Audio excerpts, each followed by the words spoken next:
அனைவருக்கும் அன்பான வணக்கம். சங்க இலக்கிய துளி 9. சங்க காலத்தில் சோறு என்னும் சொற்பதத்தின் பெருமை. ஆய்வு கட்டுரையாக்கம் திருமதி ஜெயஸ்ரீ சதானந்தன். தமிழரின் முதன்மை உணவான சோறு பல சங்க இலக்கிய பாடல்கள் வழி பெருமை பெற்றிருக்கின்றது.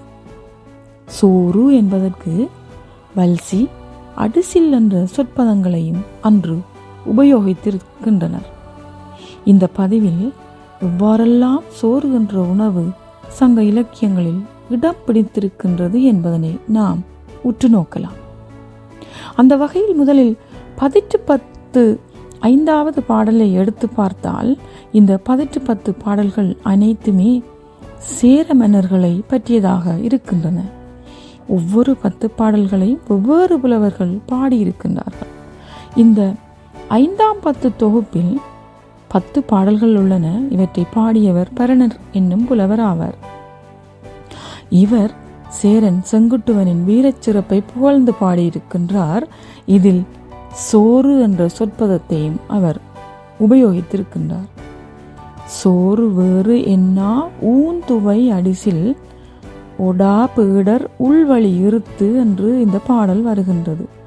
சோறு வேறு ஊன் வேறு என்று பிரித்தறிய முடியாதவாறு இரண்டும் ஒன்றாய் குழைந்த சோறு ஊந்துவை அடிசல் ஆகும்.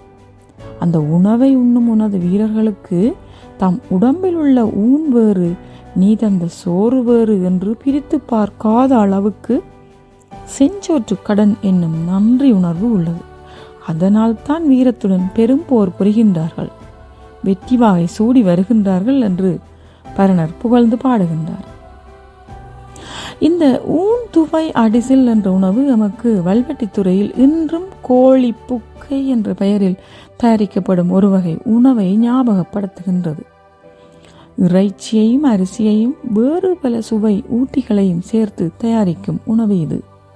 இந்த புக்கை என்ற சொல் கூட சங்ககால சொல்லான புட்கை என்ற சொல்லிலிருந்து மருவி வந்ததாகவும் கூழ் போன்ற சோறு என்று பொருள்படும் எனவும் இதற்கு முந்தைய பதிவில் நாம் பார்த்திருந்தோம். இதற்கு வலு சேர்க்கும் வகையில் புறநானூறு 33வது பாடலை எடுத்தால், ஊன் சோற்றமலை பான் கடும்பு அருந்தும் என்று வரும் பாடலில் கோவூர் கிளார் எனும் புலவர் சோழன் நலங்கிள்ளியை புகழ்ந்து பாடுகின்றார். அதாவது பச்சிலை வைத்து கட்டிய மாலை பந்து போன்ற கரிச்சோற்று கவளங்களை அரசன் பாணர்களுக்கு போர் பாசறையில் வழங்கி கொண்டிருந்தான் என்று பாடுகின்றார். இந்த ஊன் சோறு என்பது இன்று உலகில் எல்லோராலும் விரும்பி உண்ணப்படும் இறைச்சி சேர்த்து சமைக்கும் பிரியாணி என்ற உணவை கூட ஒத்ததாக இருக்கின்றது. நாம் அகநானூறு 86வது பாடலை நோக்கினால், நல்லாவூர் கிளார் என்னும் புலவர் அன்றைய சங்ககால திருமண முறையை இந்த பாடலில் விளக்கமாக பாடியிருக்கின்றார். உளுந்து தலை பெய்த கொழுங்களி மிதவ என்று இந்த பாடலில் வருகின்றது. திருமண விழாவில் விருந்தாக உளுந்து சேர்த்த சோற்று திரளையை விருந்தினர்களுக்கு அளித்திருக்கின்றார்கள் என்று பாடுகின்றார். இந்த வேளையில் நாம் இங்கு ஒன்றை ஒப்பிட்டு பார்க்கலாம். ஈழத்தில் வடமாகாண மண்ணில் இன்றும் திருமணம் செய்து வைப்பதை சோறு கொடுத்தல் என்பர். திருமணத்திற்கு வருமாறு சென்று அழைக்கும் போது 2 பேருக்கும் சோறு கொடுக்க போகின்றோம், வாருங்கள் என்று கூறுவார்கள். இந்த சோறு என்பது எவ்வளவு முக்கியம் வாய்ந்தது என்பது எமது வாழ்வியல் அம்சங்களினோடு தெரிகின்றது. அதுபோலவே சேரமான் பெருஞ்சோற்று உதியன் சேரலாதன் என்று ஒரு மன்னன் இருந்திருக்கின்றான். சோறு என்ற பதத்தை வைத்தே இந்த அரசனை அழைத்திருக்கின்றனர். சேர நாட்டை ஆண்ட சங்ககால மன்னன் இவர். பலருக்கு பெரும் சோறு என்னும் உணவு வகையை அளித்ததால் இவருக்கு இந்த பட்டம் வழங்கப்பட்டதாக கூறப்படுகின்றது. அடுத்து அனைவருக்கும் தெரிந்த ஔவையாரை எடுத்துக்கொண்டோமானால் அவர் கூட சோற்றை பற்றி பாடியிருக்கின்றார். வரகரசை சோறும் வழுதுணங்காய் வாட்டும் புளித்த மோரும் விருந்தாக சாப்பிட்டதையும் இந்த விருந்தினை புகழ்ந்தும் பாடியிருக்கின்றார். ஒரு வறிய வீட்டில் வரகரசி சோற்றையும் வழுதுணங்காய் வாட்டும் என்றால் கத்தரிக்காய். வாட்டிய கத்தரிக்காய் கறியையும் புளித்த மோரையும் விருந்தாக சாப்பிட்டதை மிகவும் விரும்பி புகழ்ந்து பாடியிருக்கின்றார். இதே ஔவையார் வாயிலோயே வாயிலோயே எத்திசை சொல்லினும் அத்திசை சோரே என பாடியிருக்கின்றார். அதாவது ஔவையாரும் அவரது இசைக்குழுவினரும் சேர்ந்து அதியமானை பார்க்க சென்ற பொழுது அவன் நீண்ட நாட்கள் இவர்களை தன்னுடன் வைத்திருக்க வேண்டும் என நினைத்து பரிசில்கள் எதுவும் கொடுக்காமல் காக்க வைத்தான். அதனால் கோபம் கொண்ட ஔவையார், எந்த திசைக்கு சென்றாலும் நமக்கு சோறு கிடைக்கும், வாயில் காவலனே போய் உன் அரசரிடம் சொல் என்று கோபமாக சொல்லி சென்றதாக இந்த பாடல் வருகின்றது. ஆக சங்க தமிழன் பெருமையுடன் உச்சரித்த ஒரு பதமாக இந்த சோறு என்ற சொல் இருந்திருக்கின்றது.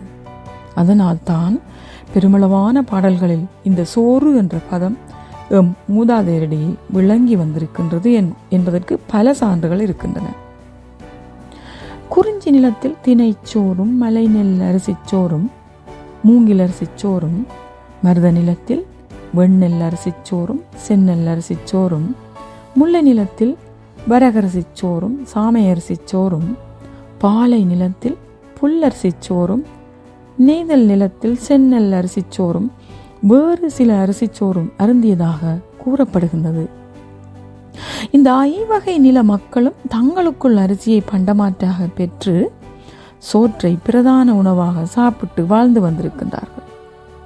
உதாரணமாக நெய்தல் நிலத்து மக்கள் உப்பை கொடுத்து மருத நில மக்களிடமிருந்து சோற்றை அரிசியை பெற்றிருப்பார்கள்.